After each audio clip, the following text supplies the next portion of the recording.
Good evening, everyone. Welcome back to YCB sessions. So, while the practitioner is doing this abhyasa, while he is practicing this stillness to make his mind calm, he might go through some obstacles. Obstacle is nothing but something which is going to stop your practice. What are those obstacles? There are 9 obstacles. Antaryayas. These obstacles are known as antarayamu. Antarayamu means stop. There are 9 antaryayas. These 9 antaryayas, you need to remember these words in your mind. Vyadhi, Sthana, Samshaya, Pramadha, Alasya, Abhirati, Bhranti Darshana, Alapta Bhumikatva, Anavastitva. So Vyadhi, that means if the person is falling sick. Sthana, if the person is very lazy in his mind, he is not able to think properly, very rigid, he is not something. Say suppose if you go there and if you see him that he is practicing something wrong, and if you are trying to correct him, he won't agree. He will say, what I am doing, I am right. So Sthana, he is not ready to change his pattern of thinking. Mental laziness. Samshaya, when he is in doubt. When a person is in doubt, he can't move forward. Either he has to clear the doubt or remove the doubt entirely in his mind. So if he is in doubt also, the practice also won't go further. Next, carelessness, pramada, carelessness or procrastination. Procrastination in the sense, you didn't have doubt, you are not suffering from the disease, but while practicing, you doesn't know whether you are practicing it correctly or not. You have self-doubt about yourself. I am doing something, let it go on. I don't know whether I will receive it or not. It's okay. I will keep on following. So procrastination. Alasya, laziness in mental as well as physical. Avirati, excessive sense attraction. Avirati in the sense attaching too much to the sensual pleasures, whichever sensual pleasure, either listening melodious songs or eating good food. So don't develop too much sensual attraction. Bhranti Darshana. Bhranti Darshana means hallucinations. Hallucinations in the sense, you think that you have reached the state when you haven't reached also. So Bhranti, Kala. So you just think that everything is true. Whatever you are seeing is true. But the reality is you have not even go one step further, but you still feel that I have reached to my end state. So Bhranti Darshana, hallucination. Alapta Bhumikatva, non-attainment of the firm state. That means you have started a practice. It will take some time. While doing this practice, sometimes there might be a time that you are suffering too much mentally, you are suffering too much physically, and surrounding people, they are telling you, please stop the practice, you need not practice it. What are you going to earn by doing all these practices? You have left your family, you have left your kids, you have left your job, please don't do this practice. That means if some external people or someone comes and then he will if they are telling you not to do, you will stop that practice. That means you are not having firm grounds. You are not at all strong in your own target. You are not at all strong in your own decision. That is firm. You are not at all stable in your thoughts. Anvastitva, inability to retain an achieved state. You might have reached a state, but you don't want to, but you don't know how to protect that particular state. So that's why people say, getting success is very easy. I mean, you might have worked hard to reach a state. You might be a very successful woman. You might be a very successful person, successful man. After reaching success, you should maintain that state. Maintaining that state is very difficult because no one should again point out that this is that particular thing. Anvastitva, inability to retain an achieved state. You should always maintain those standards. So these are the 9 antaryayas which you might be facing while doing your abhyasa.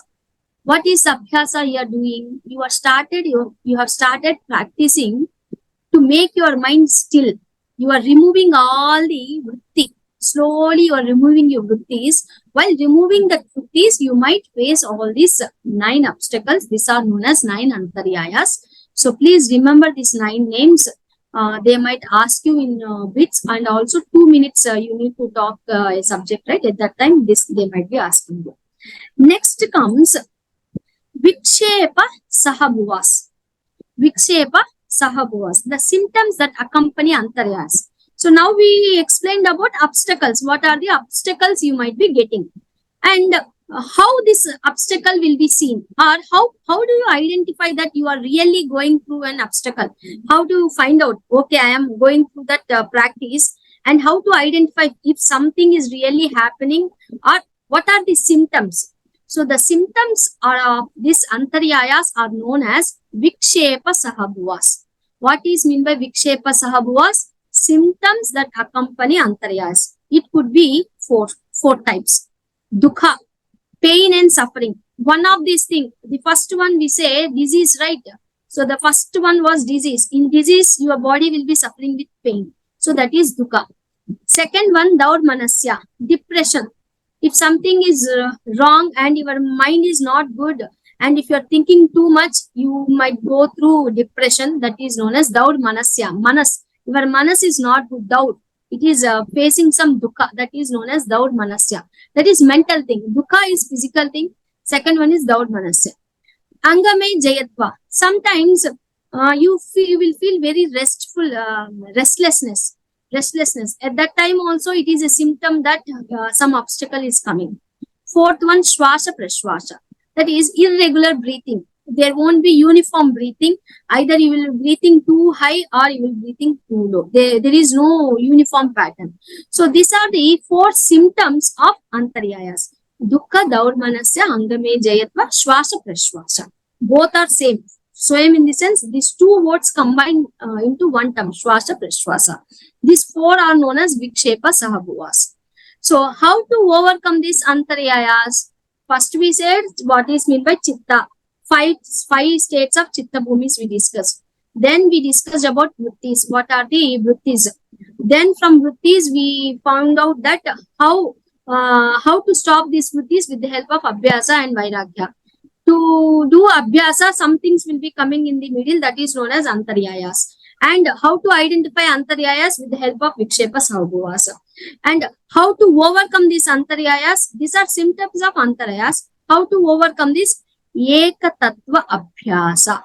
How to overcome antaryayas? Ekatattva abhyasa. If you are doing ekatattva abhyasa, then you can overcome the antaryayas. Again, at this stage, I will discuss this one and we will stop here, last one. So, how to overcome antaryayas? Ekatattva abhyasa. How to practice that one? We need to practice this one with the help of chitta prasadanam. Chitta, that is mind, which we discussed. Prasadanam, that is pleasantness of our mind. We should always keep our mind very pleasant. How to keep our mind very pleasant? Of course, in the morning you wake up, you have made up in the night itself while sleeping, you made up your mind that today entire day I am going to be very pleasantful. I am not going to think about any bad things. I am not going to resent about anything. Resent in the sense, I am not going to be angry on anyone. Whatever is going to happen, I will make up my mind very pleasant. I won't think about anything. Okay, very good. Morning you woke up, you have taken bath, had some good food.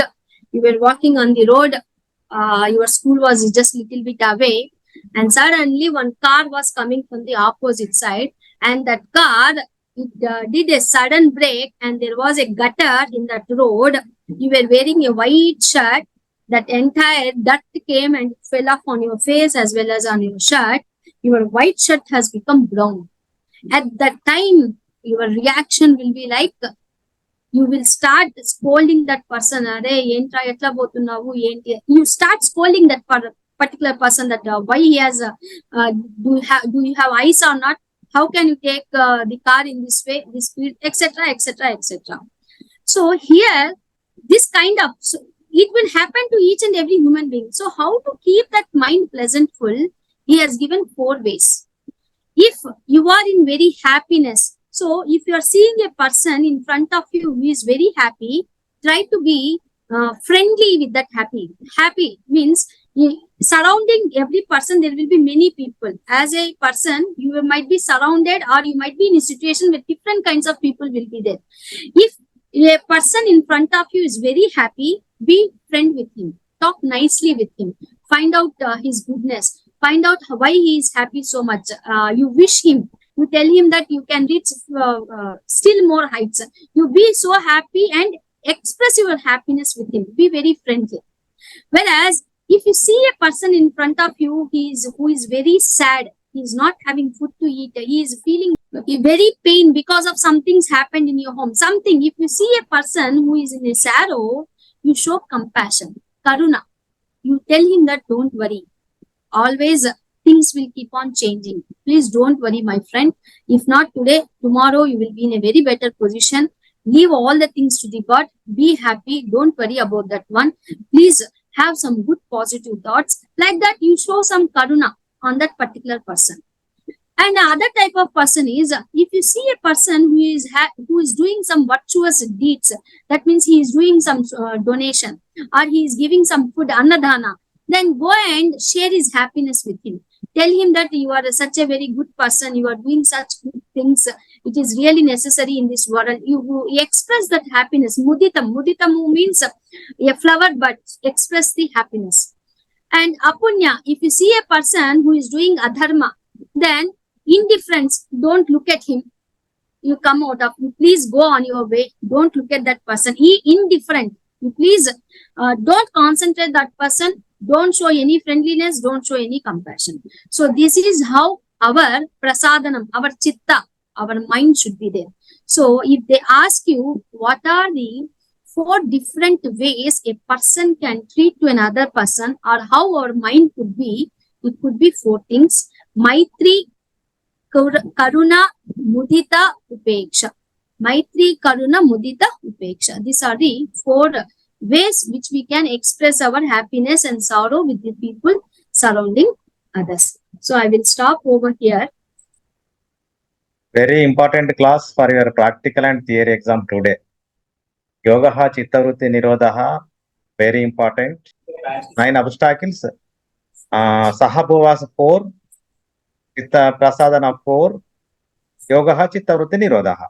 Abhyasa vairagya tan nirodhaha. Very important for your practical and theory. Sir సూత్ర అంటే formula కింద తీసుకొచ్చా sir, లేకపోతే అది వేరే అర్థం ఏమన్నా వస్తుంది సార్? మ్యాథమెటిక్స్ ప్రకారంగా ఫార్ములానే. ఒక పెద్ద టాపిక్ కి అదొక హార్ట్ లాంటి గుండెకాయ, మన బాడీకి గుండెకాయ లాంటిది అన్నమాట. ఆ ఫార్ములా ఉంటేనే నువ్వు ఎంత పెద్ద సమస్యనైనా సాధించగలవు యాజ్ పర్ మ్యాథమెటిక్స్. ఇక్కడనేమో దారానికి పూసలు గుచ్చడం, ఆ దారం లేని పూసలు గుచ్చలేం కదా, అట్లా. ఒక మాల తయారు కావాలంటే నీకు దారం కావాలి, కనబడినటువంటి దారం, చిన్న దారం లోపల ఉంటది, దాని సూత్ర అంటాం ఇక్కడ మనం యోగ శాస్త్ర ప్రకారంగా. ఇప్పుడు మేడం అది యాక్చువల్గా ఇట్ ఈస్ హ్యాపెనింగ్ న్యాచురల్లీ అని ఒకటి ఉంది కదా మేడం సూత్ర. I'm not exact about the course. So when it is happening naturally, why we need to do all this stuff? Okay, ఇప్పుడు why we need to remember all the stuff and why we need to remember all? Actually one sutra is there, it is naturally happening అని చెప్తుంది ఒకటి. Okay, అది ఒకటి 5-6 సూత్రాలు ఉంది sir. ఏది యోగ చిత్తవృత్తి నిరోధ తర్వాతనా?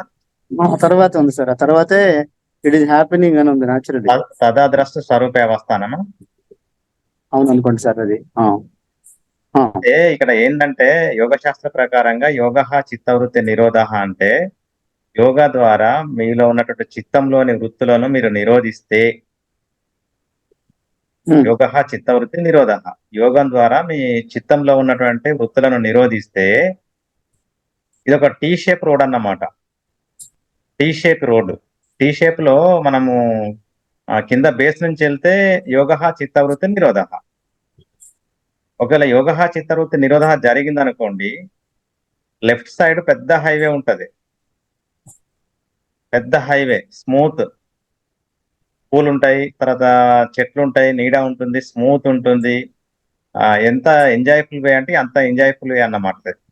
అసలు ఎక్కడ మనకు బాధ లేకుండా మనం ఫాస్ట్ గా వెళ్ళిపోతాం అన్నమాట లైఫ్ లో. అదే తదాద్రష్ట స్వరూపే అవస్థానం. అంటే తదాద్రష్ట స్వరూపే అవస్థానం అంటే నువ్వేంటో నువ్వు తెలుసుకుంటావు అన్నమాట. యోగంలో ఉన్న మన యోగ ద్వారా చిత్తంలో ఉన్నటువంటి వృత్తులను నిరోధిస్తే నువ్వేంటి 100 years బిఫోర్ ఎక్కడున్నావు, నా ప్రజెంట్ సిచ్యువేషన్ ఏంటి, ఆఫ్టర్ 100 years ఎక్కడికి వెళ్తావు అంటే నువ్వు మొత్తం నీ గురించి తెలుసుకుంటావు. ఓకేనా? అది థర్డ్ శ్లోక. ఫోర్త్ శ్లోక ఏంటిది? యోగ చిత్తవృత్తి నిరోధ జరగలేదనుకో, వృత్తి సారూప్యం ఇతరత్ర. అంటే ఏంది? వృత్తులలో నివసిస్తాం, రోజు తాగుతా అంటాం, రోజు తింటా అంటాము, సినిమాలు చూస్తాం, శిఖాలు చూస్తాం, ఇంకా ఇప్పుడు మన ప్రజెంట్ లైఫ్ అన్నమాట. అంటే అది ముళ్ళ బాట, అది రాళ్ల బాట, అది గెగ్గెల బాట, చెట్లుండవు, పూలుండవు, బాధలు, ఆ దుఃఖము, ఇవన్నీ అన్నమాట. కాబట్టి ఇది టీ షేప్ అన్నమాట మన లైఫ్. అర్థమైందా? థర్డ్ ఫోర్త్ శ్లోక అది. సెకండ్ ఏమో యోగ చిత్తవృత్తి నిరోధ. భగవద్గీతలో అర్జునుడు ఏమడుగుతాడంటే, చంచలం హి మన కృష్ణ ప్రమాది బలభద్రుడం తస్యాహం నిగ్రహం మన్యే వాయోరివ సుదుస్కరం అని అడుగుతాడన్నమాట కృష్ణుని. మై డియర్ బావగారు, నా మనసు చంచలంతో కూడుకున్నటువంటిది. చంచలం హి మన కృష్ణ ప్రమాది బలభద్రుడం, చాలా ప్రమాదకరంగా, చాలా అతి భయంకరంగా ప్రయాణం చేస్తుంది. వాయువును బంధించడం మనం ఎంత కష్టమో అంతకంటే ఇంకే కష్టంగా ఉంది. వాటికేనాయుడు అని అడుగుతాడన్నమాట. అప్పుడు కృష్ణుడు బ్యూటిఫుల్ ఆన్సర్ ఇస్తాడు, మై డియర్ బ్రదర్ ఇన్ లా అని. అసంశయం మహాబాహో మనో దుర్నిగ్రహం చలం అభ్యాసేన తు కౌంతేయ వైరాగ్యేన చ గృహ్యతే. My dear brother in law, mind చాలా వేగంతో ప్రయాణం చేస్తూ ఉంటుంది, చాలా భయంకరంగా ప్రయాణం చేస్తూ ఉంటుంది. అది కోతి లాంటిది, కళ్ళు దాగిన కోతి లాంటిది, దయ్యం పట్టిన కోతి లాంటిది, తేలుగుట్టిన కోతి లాంటిది. దాన్ని కంట్రోల్ చేయడము చాలా కష్టమే. బట్ 2 టెక్నిక్స్ ఉన్నాయి, అభ్యాసము, వైరాగ్యం. సో పట్టుకొని పదే పదే పదే పదే ప్రాక్టీస్ చేయి, కొంత వైరాగ్యంలో ఉండు, తప్పకుండా నీ మైండ్ నీ ఆధీనంలోకి వస్తా అని చెప్పడం జరిగింది అన్నమాట. కాబట్టి అభ్యాస వైరాగ్య తన్ నిరోధ యాజ్ పర్ పతంజలి మహర్షి, యాజ్ పర్ భగవద్గీత, ఈ 2 శ్లోకాస్. కాబట్టి మీకు అభ్యాస వైరాగ్యం అనేది వెరీ ఇంపార్టెంట్. స్వప్న మేడం, యాక్చువల్ గా ఇవాళ క్లాస్ గురించి అంటే మొత్తం నాకు చాలా క్లియర్ గా ఉంది మేడం. యాక్చువల్ గా నాకు ఎక్కడ డ్రై అనిపించలా. Actually it is more interesting to me particularly. నాకు ఎప్పుడు డ్రై అనిపించలేదు. యాక్చువల్లీ మీరు కొంత ఇంతవరకు తెలుసుకొని ఉన్నారు కాబట్టి మీకు డ్రై అనిపించలేదు. తెలుసుకొని లేని వాళ్ళకి అదేం అర్థం కాదు. మా గురువు దయ సార్ అదంతా. అదే ఇంతకు ముందు మీకు కొన్ని పతంజలి యోగ సూత్రాలు విని చదివి ఉన్న వారికి చాలా ఆనందం కలుగుతూ ఉంటుంది. ఇప్పుడే ఫస్ట్ ఆ వెంకటస్వామి వాళ్ళు ఇప్పుడే ఫస్ట్ వినరు అనుకోండి, ఇది ఏందో ఏం అర్థం కాదంతా గందరగోళంగా ఉంటది. కాబట్టి దాని గురించి బాధనే పడకండి. నేను మీకు ఎగ్జామినేషన్ పాయింట్ ఆఫ్ వ్యూ మళ్ళీ రివ్యూ చేయండి, మిమ్మల్ని ఎగ్జామ్ కు అపియర్ కానివ్వను. చిత్తవృత్తి నిరోధ తప్ప అదేం అర్థం కాదు. ఏంటి ఎందుకు చిత్తవృత్తి నిరోధం నేను రోజు చెప్తా కదా మీకు. అది ఒక్కటి బరోబర్ పర్ఫెక్ట్ ఎవరైనా చెప్తా, కానీ ఇది ఇదివరదాకా చెప్పినా అని ఏంటి ఏమర్థం కాగట్లేదు. ఇది వైఏసీ వాళ్ళకు కూడా ఇంపార్టెంటే, వైఏసీ వాళ్ళకు కూడా మోస్ట్ ఇంపార్టెంట్ ఈ క్లాస్. వైఏసీ వాళ్ళని కూడా అడగొచ్చు ఎగ్జామినర్, ఎందుకంటే పోయినసారి ఎగ్జామినర్ అడగలేదు. వచ్చే ఎగ్జామినర్ మళ్ళీ కొత్త ఆయన వేరేటోళ్ళు రావచ్చు. వేరేట ఆయన వస్తే ఆయన ఇంతకుముందు ఆయన 8 step method of Haasan teaching ఎక్కువ అడిగిండు. ఇప్పుడు వచ్చే ఆయన పతంజలి యోగ సూత్రాల్లో ఇంట్రెస్ట్ ఎక్కువ ఉన్నాడు అనుకో, ఇవి అడుగుతాడు. కాబట్టి ఈ వైఏసీ అండ్ వైసీబీకి బోత్ ఇది most important class. Okay, session close చేస్తున్నాం. థ్యాంక్ యూ, ధన్యవాద్. Thank you madam. Thank you sir. Good night. Thank you sir. Thank you sir. గురుగారు